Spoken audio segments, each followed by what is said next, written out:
Hoy vamos a tener la sexta parte del tema La naturaleza de Cristo. Vamos a empezar con una oración y sobre todo pidiéndole algo al Señor muy importante, que deberemos aplicar en cada oración. Y es que por favor el Espíritu Santo nos guíe en este tema, porque realmente está destapando unas ampollas tremendas entre muchos. Vamos a orar, por favor. Padre nuestro, nos dirigimos a ti en una oración muy sentida, en una oración dolorosa, porque un tema que es tan claro, que es tan profundo, a su vez sigue generando controversias y hecatombes entre tu pueblo. Y algunos están dejando de ser tu pueblo, afianzándose en falsos conceptos que alguien les ha inculcado. Y son muchos. Y te queremos pedir que sea el Espíritu Santo el que nos vaya guiando a toda la verdad, que nos haga mostrar aquí todo lo que tú quieres que sepamos. Y que nos ayudes a ser humildes. Pisa tú nuestro orgullo, Señor. Que nuestras vidas sean como tú quieres, nuestros caracteres igual. Y que para nada nos pongamos contra tu obra y contra tu palabra. Ciertamente hay cosas en este tema que se nos escapan y que jamás podremos llegar a entender plenamente. Porque somos finitos, Señor, tú lo sabes. Pero todo lo que nos has revelado, ayúdanos a abrazarlo plenamente y ya no irnos por otros derroteros. Perdona todos nuestros pecados, Señor, y une a tu pueblo en un mismo sentir, en una misma fe, una misma doctrina, un mismo Señor. En el nombre de Jesús te lo pedimos todo. Amén.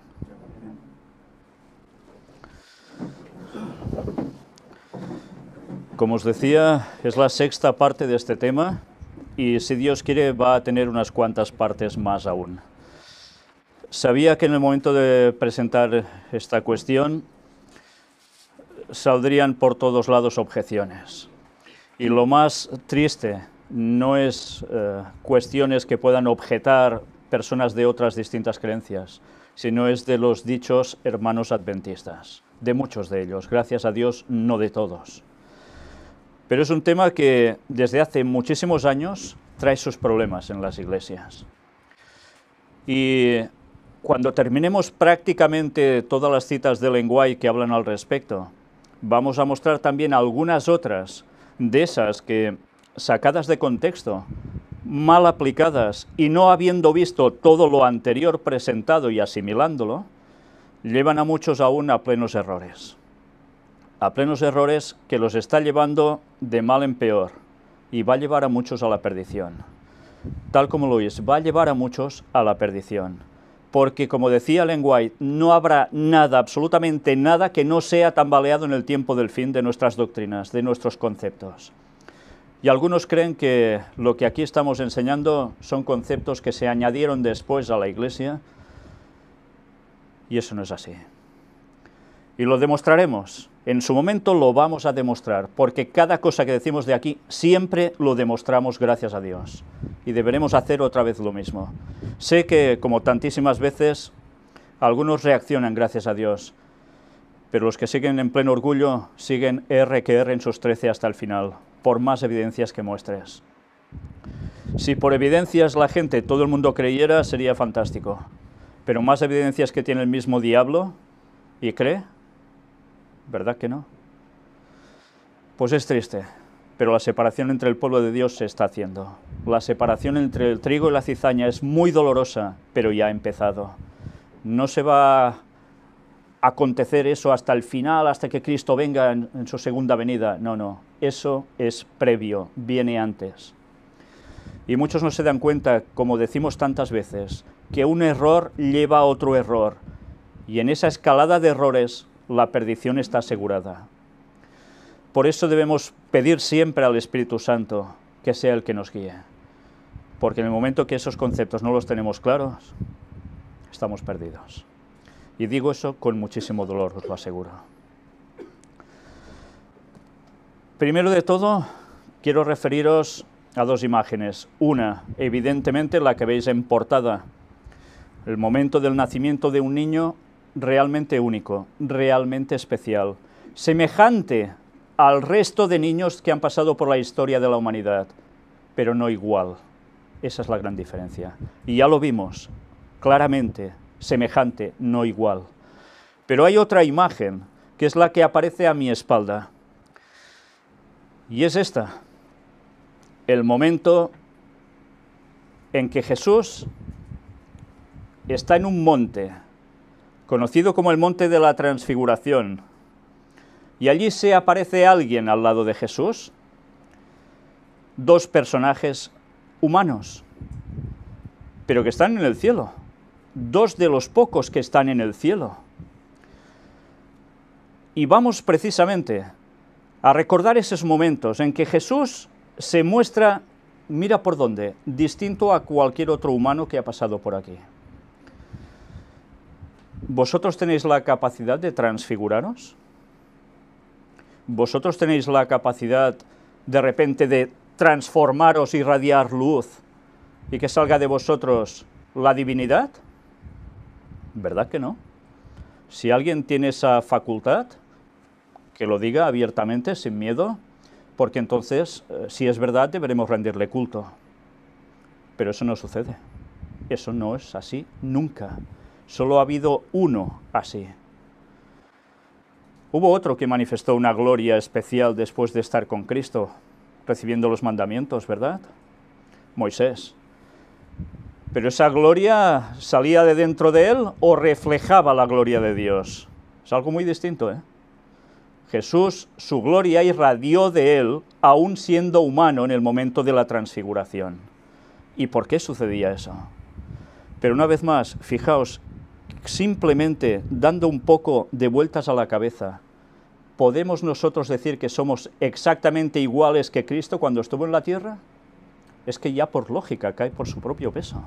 Y aún hay personas que están empeñadas en que sí, porque si no, no podemos reflejarnos en él para conseguir la salvación.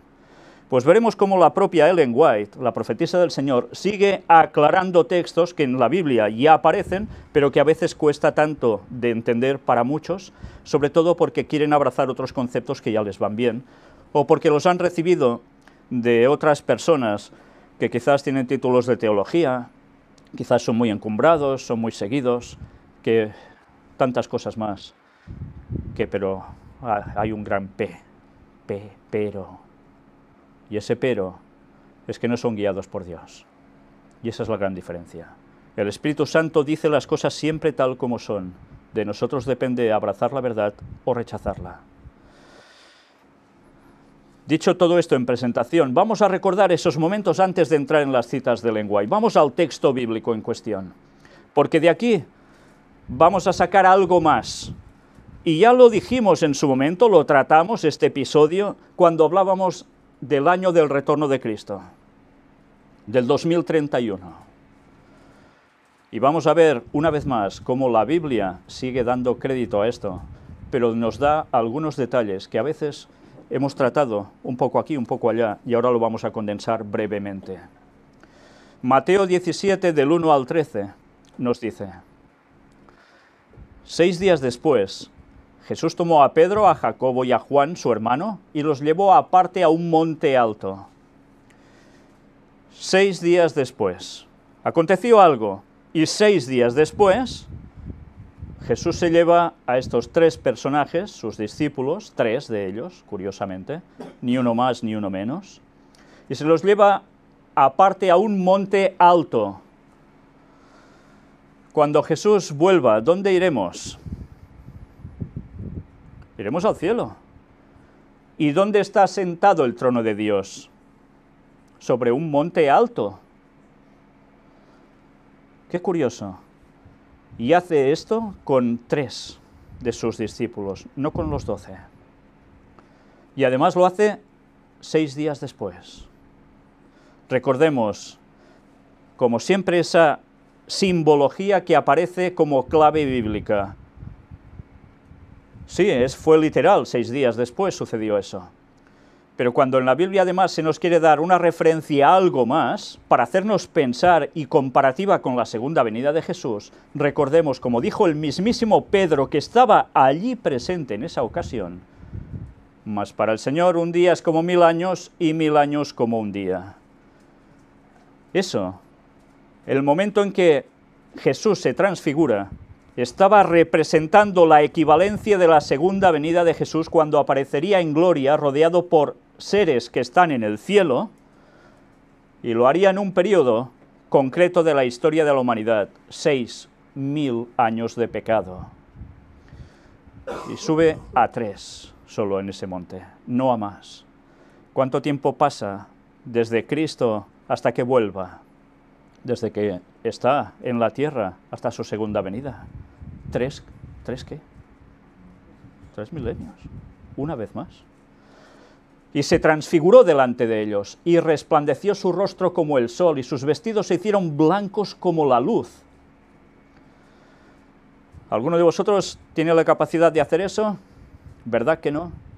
Pues por tanto Jesús no era igual a nosotros. Es evidente, ¿no? No hace falta ser muy listo. ¿Eso molesta? Pues lo siento, pero está en la Biblia. Y si no os gusta eso, pues arrancad esa página de la Biblia y creed en lo que queráis. Pero la Biblia es la que es. Y aquí les aparecieron Moisés y Elías hablando con él. Moisés, alguien que murió, pero después Jesús, ¿qué hace con él? Se lo lleva al cielo. Y Elías, alguien que no murió, y aparece allí con Jesús, porque Elías, sin ver la muerte, fue al cielo. Representantes de los que van a resucitar, Moisés, es una promesa viva de que eso acontecerá en la segunda venida de Jesús. Y Elías, la promesa de los 144.000 que estarán vivos sin ver la muerte cuando Cristo vuelva. Esos son los dos representantes que forman parte prácticamente de todos los salvos de toda la historia. Y aparecieron allí hablando con él. Entonces Pedro dijo a Jesús, imaginaos la situación, una transfiguración delante de ellos, y a Pedro se le ocurre decir esto, como si nada, ¿no? Señor, bueno es para nosotros que estemos aquí. Claro que era muy bueno, debería ser alucinante, ¿no? Si quieres, hagamos aquí 3 enramadas, una para ti, otra para Moisés y otra para Elías. Enramadas. ¿Recordáis qué son las enramadas, no? Ángel, ¿qué te acuerdas muy bien qué son las enramadas? ¿Qué eran las enramadas? ¿Qué se hacía con ramas? ¿Qué es enramar? Entrelazar ramas. Y con eso, ¿a qué recordaban? A la fiesta de tabernáculos. Lo mismo. ¿Y qué va a suceder cuando Jesús vuelva por segunda vez y estemos con él en el cielo? Pues que vamos a celebrar, ¿qué fiesta? La de tabernáculos, porque va a ser en el cielo, no va a ser aquí en la tierra. El momento de la gran alegría y comer todos juntos, etcétera, y celebrándolo, será precisamente cuando ya no haya mal. Y eso no sucede aquí, sucede allí, la gran diferencia. Por tanto, ya vemos siempre la analogía de lo que acontece o aconteció en esos momentos con lo que será la segunda venida de Jesús. Pero aún va más allá. Y fijaos porque es que el texto suena hasta gracioso. Imaginaos a Pedro diciendo esto, dice, mientras él aún hablaba, una nube de luz los cubrió, y aquí una voz desde la nube que decía, este es mi Hijo amado en quien tengo complacencia, a él oíd. Él está hablando y Dios lo corta, lo corta. Hay cosas que no tocan, pero Pedro, con todo su ímpetu, como siempre, pues hizo gala de eso. Y se oye a alguien, la voz desde la nube. ¿No se oirá también una voz desde la nube cuando vuelva Jesús? Sí. Y primero habrá una voz que nos anunciará ¿el qué? El día y la hora. ¿Por qué no anunciará el mes, el año? Porque ya se sabrá. ¿Anunciará solo el día y la hora? Bueno, pues aquí la voz anunció, este es mi Hijo amado en quien tengo complacencia, a él oíd. ¿Y qué voz oiremos también que resucitará a los muertos? La voz de Cristo, a él oíd. Porque si los muertos no oyen esa voz, no van a resucitar y no van a ser salvos. Y esos van a ser la mayoría, por desgracia. Al oír esto, los discípulos se postraron sobre sus rostros y tuvieron gran temor. Claro, la voz de Dios, Padre, y ahí todos atemorizados. Al oír esto los discípulos, en ese momento, entonces Jesús se acercó y los tocó y dijo, levantaos y no temáis. ¿Con qué calma, Jesús? Ante una situación así, se acerca a ellos, levantaos, no temáis. Y alzando ellos los ojos, a nadie vieron sino a Jesús solo. Se había esfumado todo, todo. Cuando descendieron del monte, Jesús les mandó diciendo, no digáis a nadie la visión hasta que el Hijo del Hombre resucite de los muertos. Se lo debían callar, no debían decirlo. ¿Por qué? ¿La gente debía creer en Jesús por manifestar su gloria divina o debía acercarse a Él por lo que se transmitía? ¿Por qué Jesús no vino con una belleza impresionante de 4 metros y pico de altura como los antediluvianos? Porque hubiese atraído a todos. Y a Dios, ¿cómo hay que llegar? ¿Por emoción, sensación, visual? No. Hay que llegar por la razón y por lo que Él transmite, y eso entrar en ti. Si no, de nada sirve. Satanás hará lo contrario. Satanás va a servir, o va a hacer servir las emociones y sensaciones para cautivarnos y llevarnos a su terreno de lleno, generando una hipnosis colectiva que va a ser impresionante y todo el mundo va a caer, salvo los pocos que van a quedar salvos. Y nos sigue diciendo aquí. Entonces sus discípulos le preguntaron, diciendo, ¿por qué pues dicen los escribas que es necesario que Elías venga primero? Fijaos cómo en este contexto, de repente aparece esa pregunta. ¿Por qué les da a los discípulos por preguntar esto? De repente les sueltan, ¿por qué es necesario que venga Elías primero? Dicen eso los escribas. En el contexto de que está tratando aquí, nos va a llevar mucho más allá de sus circunstancias. Y mirad, comparativa primera venida con segunda venida. Respondiendo Jesús les dijo, a la verdad, Elías viene primero y restaurará todas las cosas. Elías viene primero y restaurará todas las cosas. Aquí está hablando en pasado, en presente o en futuro. Está hablando en futuro. Pero fijaos, porque al siguiente versículo, mirad que nos dice, mas os digo que Elías ya vino. Anda, ¿cómo puede ser? Habla de futuro y ahora en el siguiente versículo nos está hablando de pasado. Y no le conocieron, sino que hicieron con él todo lo que quisieron. Así también el Hijo del Hombre padecerá de ellos. Entonces los discípulos comprendieron que les había hablado de Juan el Bautista. Habían comprendido que les hablaba de Juan el Bautista. Y Juan el Bautista vino antes que Jesús, ¿no? Sí, empezó su ministerio bautizando antes y es Jesús cuando aparece ya y pasa a ser Mesías consumado cuando va a bautizarse con su primo Juan en el Jordán. A partir de entonces.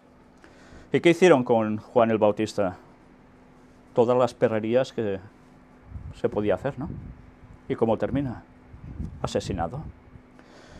Pero qué curioso que Jesús juega con un doble lenguaje. Primero habla de en un futuro y después resulta que habla ya de un pasado. ¿Qué quiere decir esto? ¿Qué va a suceder antes de la segunda venida de Jesús? ¿Quién va a aparecer antes de la segunda venida de Jesús? ¿No va a aparecer nadie preparando el terreno de Jesús? Lo hemos tratado muchas veces, el tercer Elías. Vayamos ahora a Malaquías 4, que es de donde surge esa profecía. Malaquías 4, 5 y 6.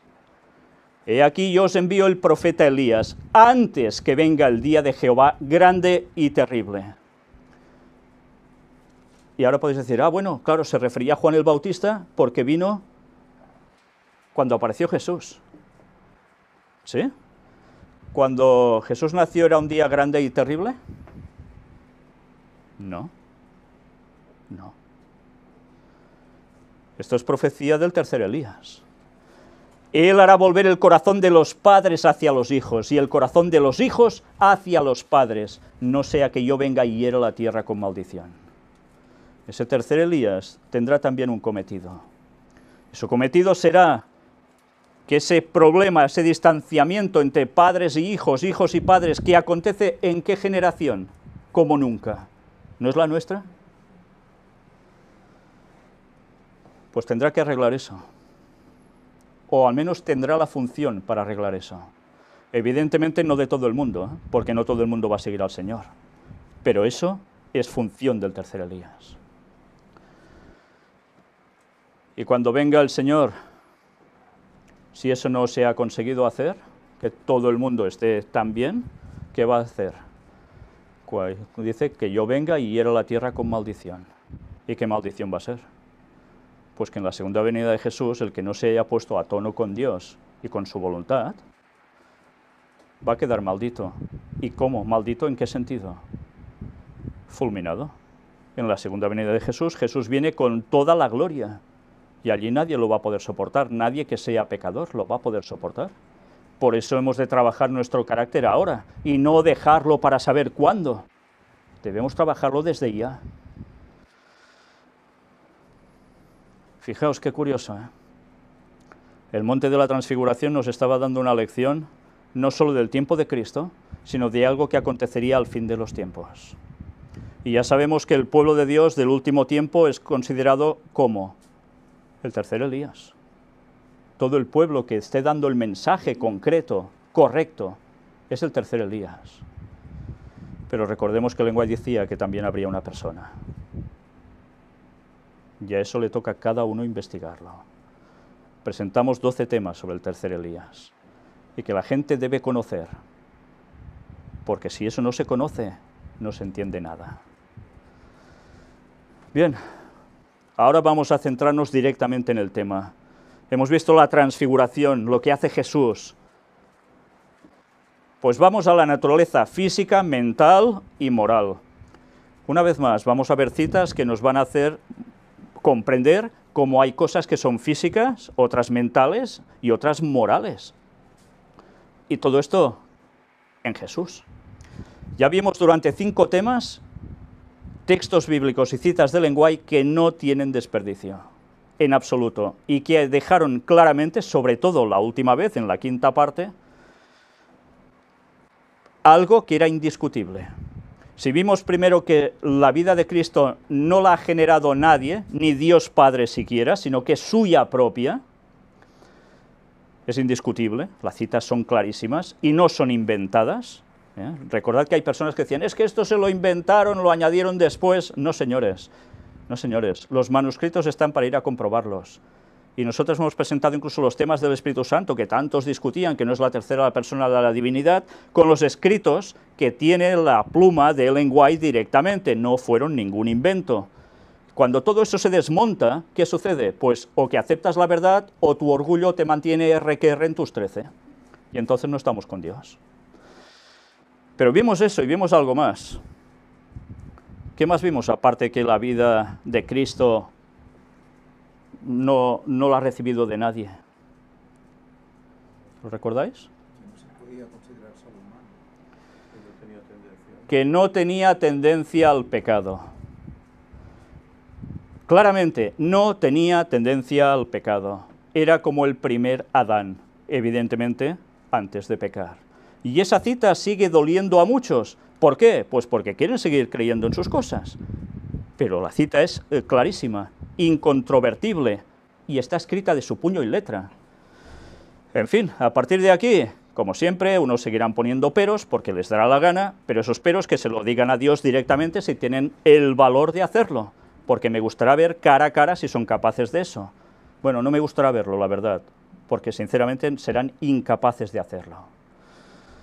Y no quiero imaginarme cómo van a terminar por querer ser duros de cerviz ante las evidencias. Nosotros vamos a seguir. Comentario Bíblico Adventista, tomo 5, donde aparecen las citas que siguen reflejando más de todo esto. Fijaos que siempre encabeza con 2 textos, aquí Mateo 27, 54, 1 de Timoteo 3, 16, y sus comentarios al respecto dicen: pero aunque la gloria divina de Cristo estuvo por un tiempo velada y eclipsada, porque Él asumió la naturaleza humana, sin embargo no cesó de ser Dios cuando se hizo hombre. Lo humano no tomó el lugar de lo divino, ni lo divino de lo humano. Este es el misterio de la piedad. Las 2 expresiones, humano y divino, eran estrecha e inseparablemente una en Cristo, y sin embargo tenían una individualidad diferente. Aunque Cristo se humilló a sí mismo para hacerse hombre, la deidad aún le pertenecía. Su deidad no podía perderse mientras permaneciera fiel y constante en su lealtad. Aunque rodeado de dolor, sufrimiento y corrupción moral, despreciado y rechazado por el pueblo a quien habían sido confiados los oráculos del cielo, Jesús aún podía hablar de sí mismo como el Hijo del Hombre en el cielo. ¿Como quién? Como el Hijo del Hombre en el cielo.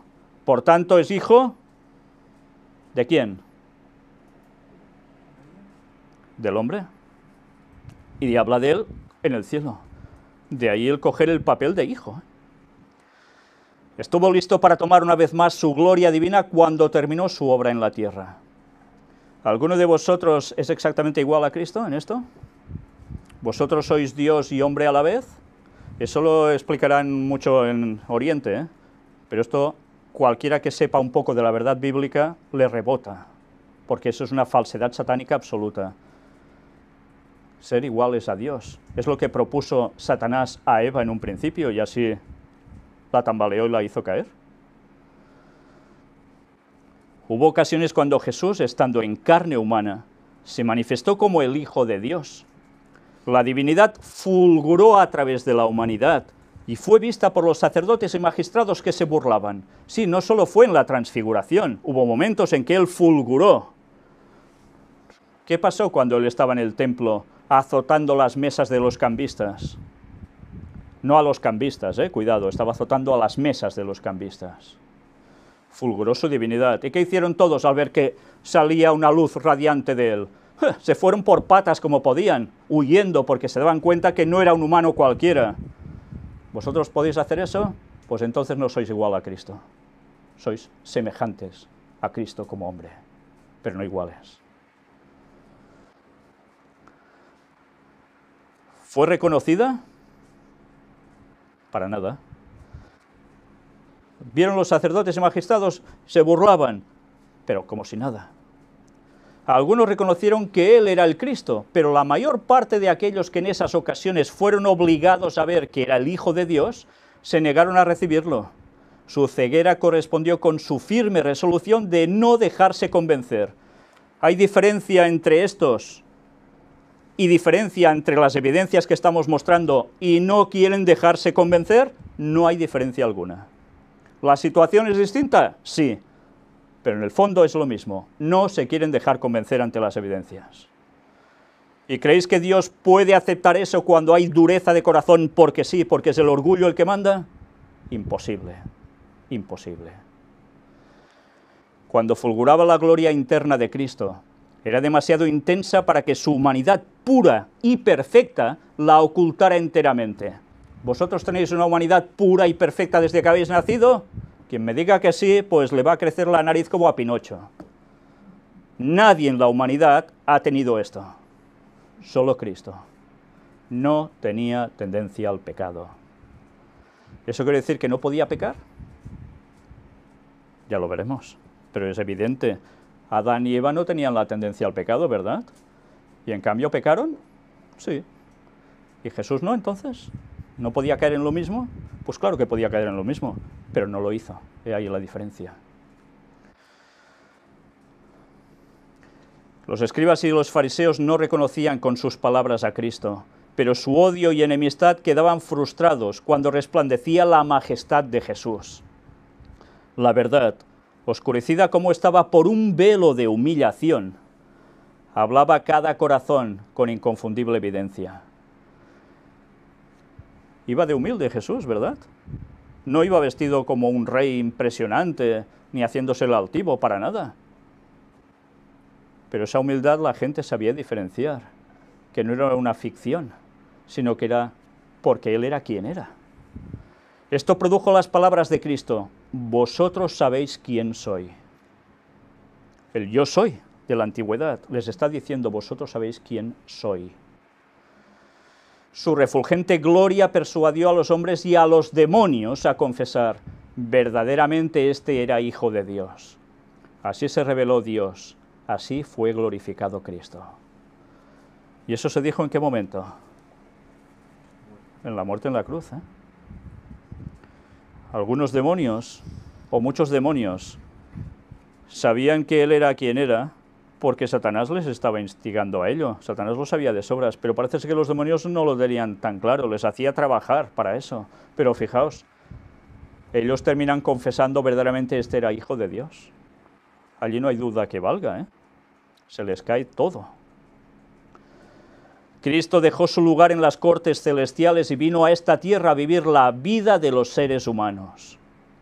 Hizo este sacrificio para mostrar que es falsa la acusación de Satanás contra Dios. Esto es, que es posible que el hombre obedezca las leyes del reino de Dios.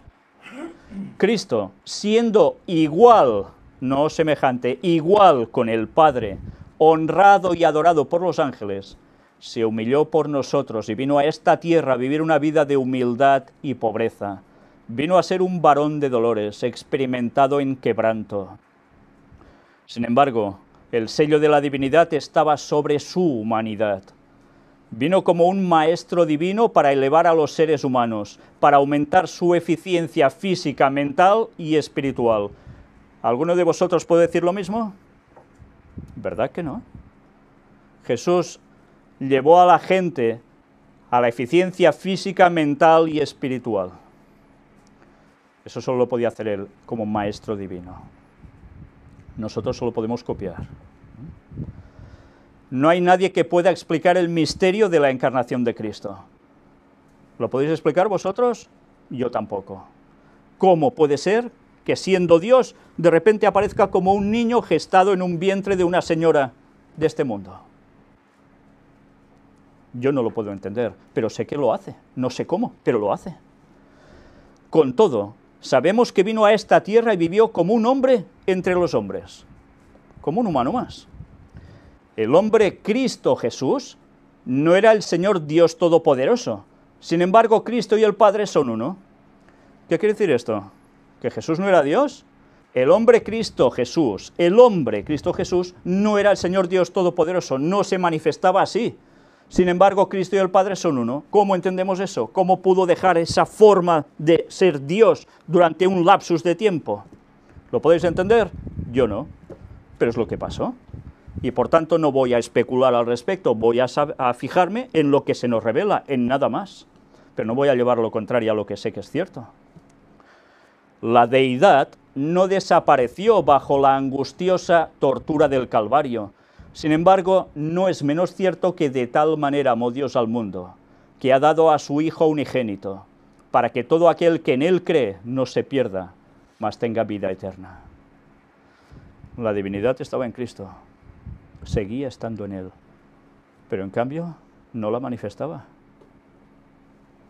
Satanás procuró evitar en todas las formas posibles que Jesús se desarrollara dentro de una niñez perfecta, una edad viril intachable, un santo ministerio y un sacrificio inmaculado, pero fue derrotado.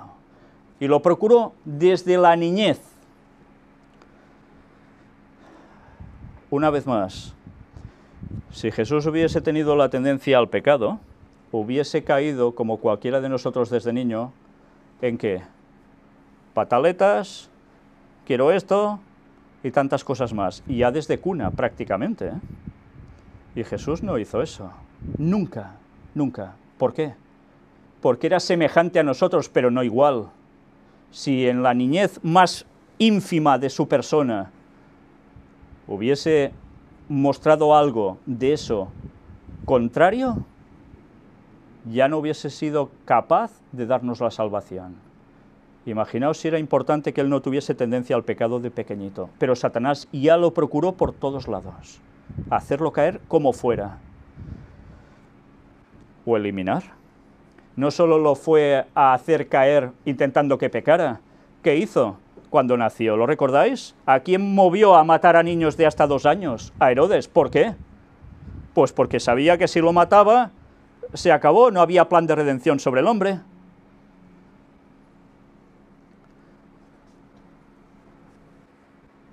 No pudo inducir a Cristo a que pecara. No pudo desanimarlo ni apartarlo de la obra que había venido a hacer en esta tierra. La tormenta de la ira de Satanás lo azotó desde el desierto hasta el Calvario, Pero cuanto más implacable era, tanto más firmemente se aferró el Hijo de Dios de la mano de su Padre y avanzó por el ensangrentado sendero. A más ataques que hacía Jesús, más se aferraba del Padre. Más oración, en definitiva. Cuando Jesús tomó la naturaleza humana y se convirtió en semejanza de hombre, no en igualdad de hombre, poseía el organismo humano completo. ¿Qué quiere decir esto? ¿Que no tenía estómago? Pues claro, lo tenía como cualquiera de nosotros, y tantas cosas más. Sus necesidades eran las necesidades de un hombre. ¿Vamos entendiendo el que quiere decir la naturaleza física de Cristo también? Hay gente que mezcla conceptos. La naturaleza física de Cristo era como la nuestra, ni más ni menos. Pero claro, ¿en qué sentido? Ya lo vimos. Él vino más alto que la media de la población. Pero en cambio, comía, bebía, dormía, se cansaba, como un ser humano cualquiera. Había puesto sobre sí atributos de 4000 años de historia de pecado en la humanidad sobre él. Por tanto, participaba de lo mismo, como dice el texto. Tenía necesidades corporales que satisfacer, cansancio físico que aliviar. Por medio de oraciones al Padre se fortalecía para el deber y la prueba. Resistió por eso. Sigue diciendo, la vida de Cristo no era prestada, por si aún alguno no lo había entendido. En él estaba la vida y la vida era la luz de los hombres. Aquí no se especifica la vida física, sino la vida eterna, la vida que es exclusiva propiedad de Dios, de nadie más. El Verbo, que estaba con Dios y que era Dios, o sea, Jesucristo, poseía esa vida. La vida física es algo que ha recibido cada individuo. No es eterna ni inmortal, pues la toma de nuevo Dios, el dador de la vida.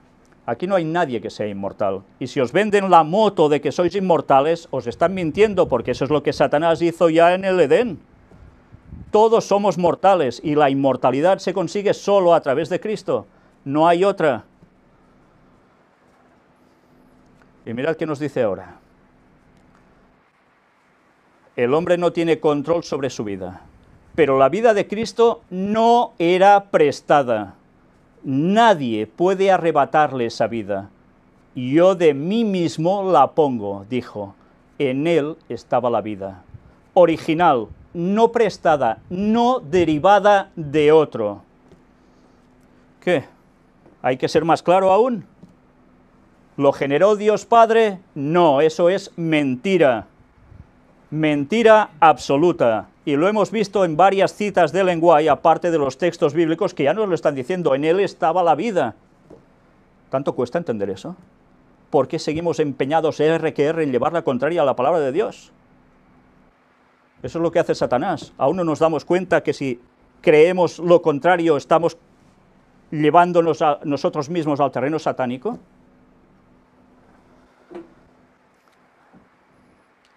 Esa vida no es inherente al hombre. Solo puede poseerla por medio de Cristo. Ahí es la diferencia. Por eso nos podía salvar, porque la vida viene del mismo. No puede ganarla. Le es dada como una dádiva gratuita si quiere creer en Cristo como su Salvador personal. Esta es la vida eterna, que te conozcan a ti, el único Dios verdadero, y a Jesucristo a quien has enviado. Esta es la fuente de vida abierta para el mundo. No hay otra. Y sigue diciendo, la encarnación, un misterio insondable. Cuando se contempla la encarnación de Cristo en la humanidad, quedamos desconcertados ante un misterio insondable que la mente humana no puede comprender. Mientras más reflexionamos en él, más admirable nos parece. Cuán amplio es el contraste entre la divinidad de Cristo y el desvalido niñito del establo de Belén. ¿Cómo podemos salvar la distancia que hay entre el poderoso Dios y un niño desvalido? Y sin embargo, el creador de mundos, aquel en quien estaba la plenitud de la deidad corporalmente, se manifestó en el niño indefenso del establo. mucho más encumbrado que cualquiera de los ángeles, igual con el Padre en dignidad y gloria, y sin embargo llevando la vestidura de la humanidad. La divinidad y la humanidad fueron misteriosamente combinadas, y el hombre y Dios se volvieron uno. Es en esta unión donde encontramos la esperanza de nuestra raza caída. ¿La podíamos encontrar en cualquier ser humano que no hubiese pecado? No. Contemplando a Cristo en la humanidad, contemplamos a Dios y vemos en Él el resplandor de su gloria, la misma imagen de su sustancia. Por tanto, en Cristo se reconciliaba el hombre y Dios. Ni un ángel podía hacer eso, ni ningún ser humano. Por eso puede ser nuestro ejemplo en todo, y la unión entre Él y nosotros. La maravillosa condescendencia de Dios. La doctrina de la encarnación de Cristo en carne humana es un misterio, el misterio que había estado oculto desde los siglos y edades. Claro, porque el cielo sabía que eso sería así. Bueno, la divinidad lo sabía, pero el resto no sabía nada de lo que iba a pasar, ¿eh? Ni los ángeles tenían ni idea, ni los seres creados en otros mundos, no tenían ni idea de lo que iba a pasar con Lucifer y de lo que generó después hacia la humanidad. Es el grande y profundo misterio de la piedad. Aquel verbo fue hecho carne y habitó entre nosotros. Cristo tomó sobre él la naturaleza humana, una naturaleza inferior a su naturaleza celestial. No hay nada como esto que muestre la maravillosa condescendencia de Dios. Cristo no aparentó que tomaba la naturaleza humana, la tomó de verdad. Claro. Como dijimos, los gnósticos que iban diciendo que vino en espíritu, no en carne. No, señor, Él tomó la naturaleza humana tal cual como uno de nosotros. Poseyó verdaderamente la naturaleza humana. Por cuanto los hijos participaron de carne y sangre, Él también participó de lo mismo. Tenía carne y tenía sangre. Era el hijo de María. Era de la simiente de David de acuerdo con su ascendencia humana. Se declara que era hombre, enteramente el hombre Cristo Jesús. Pablo escribe, de tanto mayor gloria que Moisés es estimado digno este, Cristo, cuanto tiene mayor honra que la casa el que la hizo. Las características humanas de Jesús. Jesús era el comandante del cielo, igual a Dios, y sin embargo condescendió en desprenderse de su corona real, su manto real, y cubrió su divinidad con humanidad. La encarnación de Cristo en carne humana es un misterio. Podría haber venido a la tierra con una apariencia notable, distinta de los hijos de los hombres. Su rostro podría haber brillado de gloria y su aspecto haber sido de una gracia extraordinaria. Podría haber presentado un aspecto encantador para el que lo contemplara, pero eso no correspondía con el plan trazado en las cortes de Dios. ¿Quién vendrá en este plan? Satanás haciéndose pasar por Cristo, antes de la segunda venida. Y va a cautivar también con su imagen. Qué diferencia.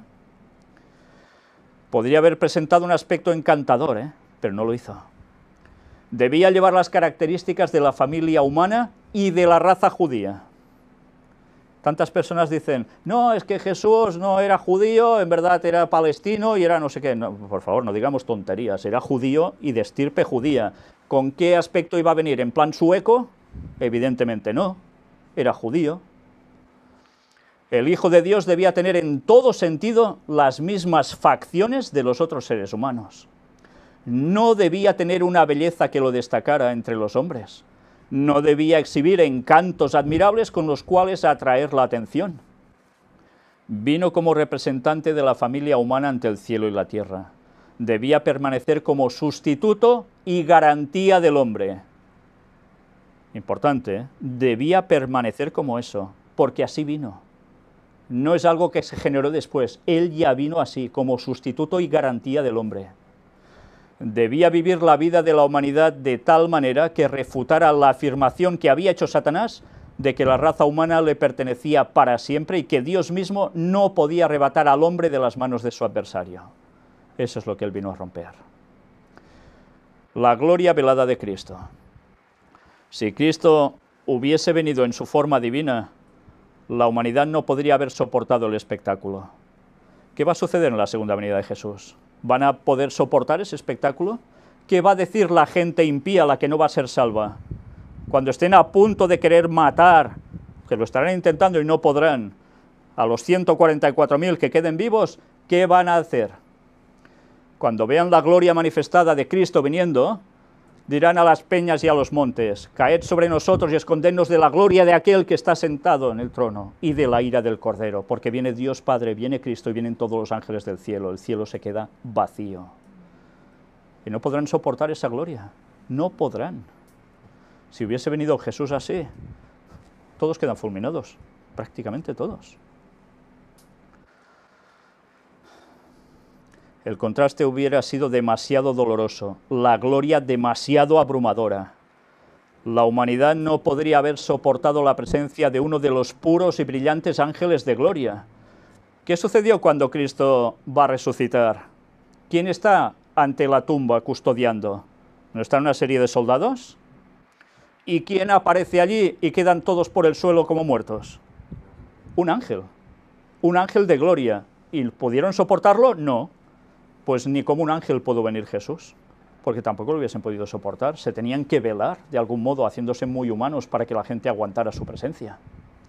Por lo tanto, Cristo no tomó sobre sí la naturaleza de los ángeles, vino a semejanza de los hombres. Mira por dónde, ¿eh? No dice, vino igual, no, a semejanza de los hombres, como tantas veces nos lo dice el texto bíblico. El mundo pudo soportar a su Redentor solo durante 30 años, 30, 33. Vivió durante 30 años en un mundo todo marchito y estropeado por el pecado, haciendo la obra que ningún otro jamás había hecho, ni podría hacer jamás. ¿Queda claro? Esa función solo la podía hacer Cristo. Jamás, nadie la podría haber hecho, ningún ser humano, tal cual, de padre y madre humanos, solo Jesús. ¿Por qué? Porque no era igual a nosotros, era semejante. Y algunos ante esto dicen, pues entonces no me sirve como ejemplo. ¡Qué tonterías! Y no se dan cuenta que si Él no hace eso, no hay unión entre el cielo y la tierra, porque Él es el que nos dio la vida y el que nos la vuelve a dar, gracias a su muerte. Y eso no lo podía hacer ningún ser humano, aunque no pecara. Perfecta impecabilidad de la naturaleza humana de Cristo. Al tomar sobre sí la naturaleza humana en su condición caída, Cristo no participó en lo más mínimo en su pecado. Y ahí está, hay gente que lee solo esta cita, o alguna más que dice, uy, mira, la naturaleza humana es con la que vino Cristo, caída, ya está, ya está. Y era exactamente como nosotros. ¿No vimos ya qué quería decir la naturaleza caída? Que había sobre su cuerpo 4.000 años. Y en consecuencia no venía de 4 metros y pico, no venía súper guapo. ¿Qué venía? Pues sintiendo dolores como cualquiera que le pinchen y tantas cosas más. ¿Tanto cuesta entender eso?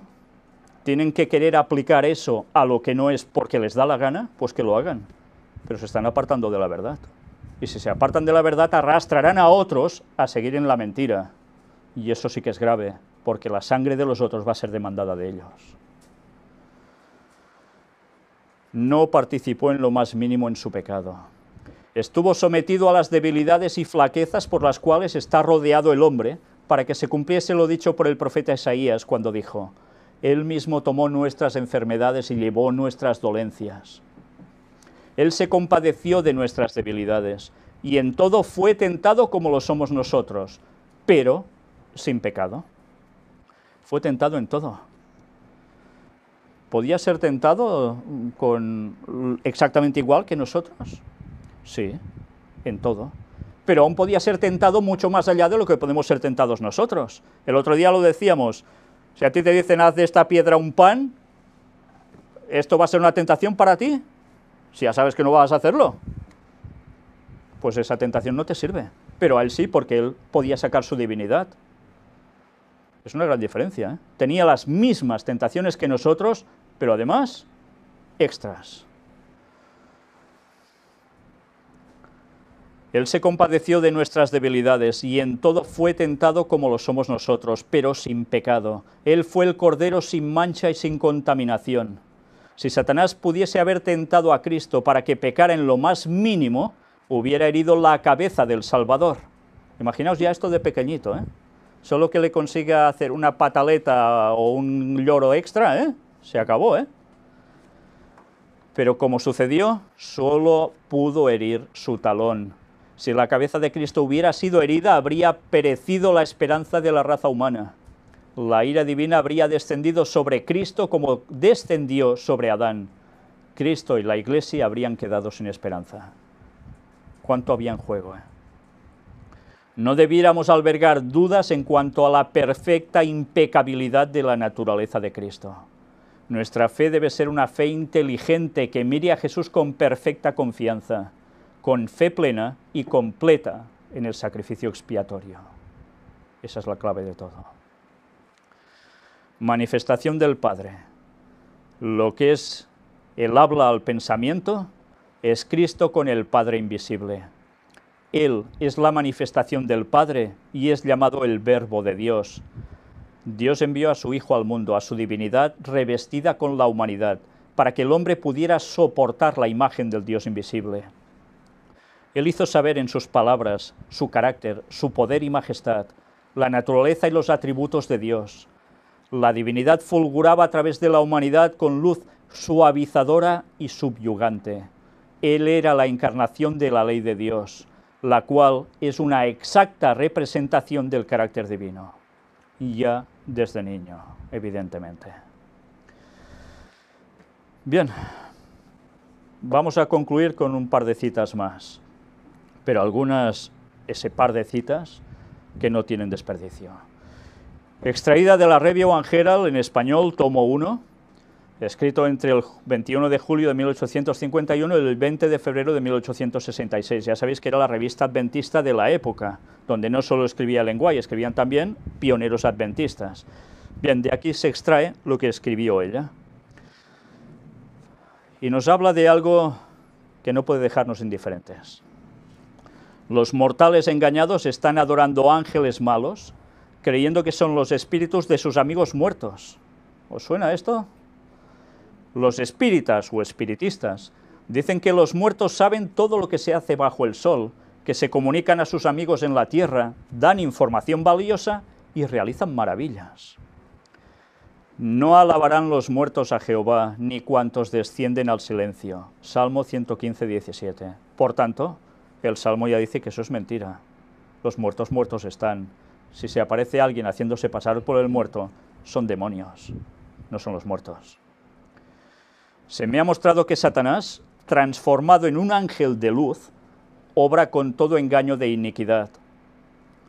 Aquel que tomó al Hijo de Dios, que fue hecho un poco más bajo que los ángeles, lo puso sobre un pináculo del templo, lo llevó a un monte muy alto para presentar ante él los reinos del mundo. Puede ejercer su poder sobre el ser humano, que es mucho menos inferior en fuerza y sabiduría al Hijo de Dios, aún después de haber tomado sobre sí la naturaleza del hombre.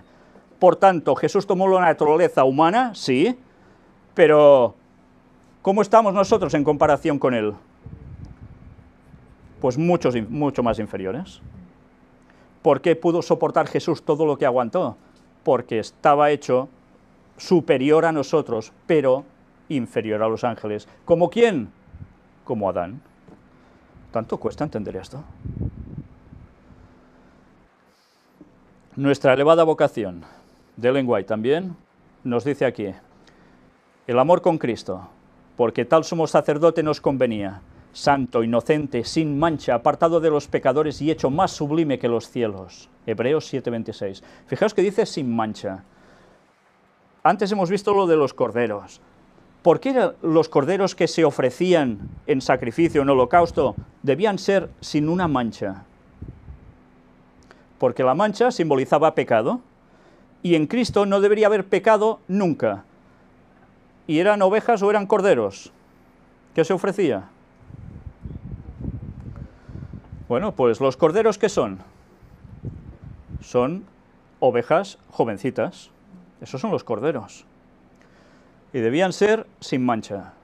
Si Jesús ya de pequeño nace con una mancha de tendencia al pecado, ya no sirve. Ya no sirve. De ahí la significación de todos esos rituales del Antiguo Testamento. No se mataban los animalitos porque sí, se hacían pensando que eso simbolizaba a un ser inocente que vendría para salvarnos, pagando por nosotros con su muerte, cuando a nosotros nos tocaría morir por culpa de los pecados. Y nos dice aquí Ellen White, el carácter de Cristo tuvo una excelencia sin parangón, conteniendo todo lo que fuera puro, verdadero, amable y deseable. ¿No queréis ser así? Bueno, algunos dirían que no, porque dicen, es que esto es muy aburrido ser así, es mejor pecar, más divertido, te lo pasas más bien. Sí, yo he conocido mucha gente que dice eso. No, yo eso no. Pero curiosamente cuando ven a alguien que refleja alguno de estos atributos, o por ahí se acerca, lo admiran. Qué curioso, aunque les causa rabia. Bueno, pues Jesús era así. En ninguna parte encontramos que haya visitado una reunión de placer o un salón de baile. ¿Lo habéis visto en la Biblia que diga, y Jesús se fue a la disco? ¿Verdad que no? No. Y sin embargo era el ejemplo perfecto de una conducta amable y cortés. Cristo no era ningún novicio. Se distinguía por las elevadas facultades intelectuales que poseía, aún desde el comienzo de su vida. Se destacaba ya por eso. Ya nació y ya tenía esas facultades intelectuales que en nada se desarrollaron, y de qué modo. ¿Nosotros hemos salido así también? Su juventud no fue desperdiciada en la indolencia y tampoco fue desperdiciada en placeres sensuales, indulgencia propia o malgastada en cosas sin provecho. Ninguna de sus horas de la niñez a la virilidad fue malgastada, ninguna fue malversada. ¿Se puede decir lo mismo de nosotros? Esto especialmente a los jóvenes, a los niños. ¿Se puede decir de vuestros hijos o nosotros cuando hemos sido así, que no hemos malgastado horas con tonterías absolutas que nos hacen perder el tiempo y no nos llevan a nada bueno? Bueno, daos una vuelta por cualquier calle. Fijaos con chavalillos de 8 años y subiendo, todos con su móvil. ¿Y qué hacen? ¿Qué hacen de positivo con eso? Absolutamente nada. Difícilmente hacen algo positivo. ¿Cuántas horas se habrán perdido? Pero cuidado, no es solo malbaratar las horas, invertirlas mal, es lo que hacen que termina afectando el carácter y lleva a la indolencia espiritual. Eso es lo peor de todo, y eso no lo valoramos. Y estamos haciendo y permitiendo que nuestros hijos a veces puedan llegar a un camino totalmente apartado del Señor. Los padres tenemos una gran responsabilidad. Por desgracia, muchos en este mundo no saben eso, ni se les ocurre. Jesús no tenía pecado y no temía las consecuencias del pecado. Con esta excepción, su condición era como la vuestra. Toma. ¿Hay excepción o no hay excepción? Claro que la hay. No tenía pecado y no temía las consecuencias del pecado. Su condición era como la vuestra, con esta excepción. Por tanto, ¿era igual a nosotros? Pues va a ser que no. Vosotros no tenéis una dificultad que no haya gravitado con el mismo peso sobre él. No tenéis una tristeza que su corazón no haya experimentado. Sus sentimientos podían ser heridos por el descuido y la indiferencia de sus amigos profesos, tan fácilmente como los vuestros. Sentía lo mismo que nosotros, ¿eh? ¿Es espinoso vuestro camino? El de Cristo lo fue 10 veces más. ¿Estáis angustiados? También Él lo estuvo. ¿Con cuánta propiedad Cristo puede ser nuestro ejemplo? Dicen, no puede ser nuestro ejemplo. Anda, pues toma, mira por dónde. Si es que si no es igual a nosotros, no puede ser nuestro ejemplo. Pues hala, recortad esto y quemadlo. Quemadlo, así quizás arregláis el problema. Qué triste. Cuando las citas son tan claras. Qué triste. El registro inspirado dice de él, y Jesús crecía en sabiduría y en estatura y en gracia para con Dios y los hombres. Es lo que se registra en Lucas 2:52. A medida que aumentaba en años, también crecía en conocimiento. Vivía temperantemente. Sus horas preciosas no fueron malgastadas en placeres disipadores. Tenía un cuerpo verdaderamente saludable y verdaderos poderes mentales. Una vez más, sale de la enfermedad de Cristo. Tenía un cuerpo saludable. Y verdaderos poderes mentales. ¿A qué se refiere con esto? Cuidado, porque ahora hay que aclarar mucho estos conceptos, porque en la actualidad poderes mentales, vamos, eres un caballero Jedi, ¿eh? No. Estos poderes mentales lo dirá Satanás y se lo hará tragar a muchos, en tantas creencias distintas, pero nosotros no tenemos unos poderes mentales capaces de hacer ciertas cosas extraordinarias. Ese poder mental es de potencia mental, intelectual, espiritual. No confundamos las cosas. Las facultades físicas y mentales podían expandirse y desarrollarse como las vuestras, o como las de cualquier otro joven. Su estudio era la palabra de Dios, como debiera ser el vuestro. Y a veces estudiamos muchas tonterías, pero la palabra de Dios lo último, ¿eh? Tomad a Jesús como vuestra norma, imitad su vida. Por eso es nuestro ejemplo. Enamoraos de su carácter, andad como Cristo anduvo. Vuestras facultades intelectuales recibirán un refuerzo, vuestros pensamientos se ampliarán cuando pongáis vuestras facultades en vigoroso contacto con las cosas eternas, que son intrínsecamente grandiosas. ¿Cuándo crecemos mentalmente y espiritualmente? Cuando empezamos a plantearnos las cosas de Dios, las cosas eternas. Cuando nosotros nos centramos en esos temas, nuestra potencia mental crece, porque Dios amplía tu capacidad, la de todos que se pongan a esto. Aquí no vale decir, es que soy tonto. No. Tú puedes crecer mentalmente con la ayuda de Dios si te pones a ello. Bien, pues el tema llega hasta aquí hoy. Y no termina aquí. Ya sabéis que esto va a tener continuación. Y yo creía que habría menos tema, pero da para bastante más. Y una vez más digo, después de presentar todas las citas de lenguaje que sigan dándonos referencias a todo esto, vamos a entrar en un detalle impresionante que mucha gente ignora. Hay muchos adventistas que no tienen ni idea siquiera de algo que aconteció hace años en la iglesia. Que hubo un señor que había sido un dirigente teológico a nivel de la iglesia adventista, que la lió parda, señores, la lió grande. Y ese señor hizo unas cartas, y ese señor tuvo unos problemas con la denominación, y ese señor malinterpretó las citas de lenguaje como quiso, y por desgracia muchos ahora vuelven a eso y lo abrazan como si fuera la verdad del Señor.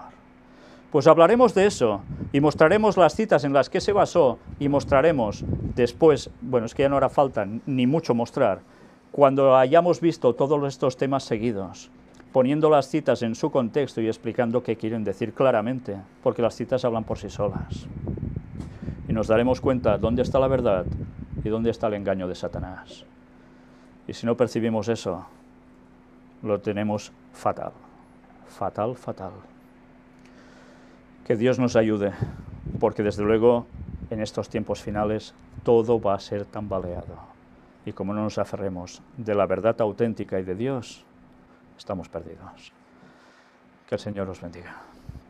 Vamos a concluir con una oración.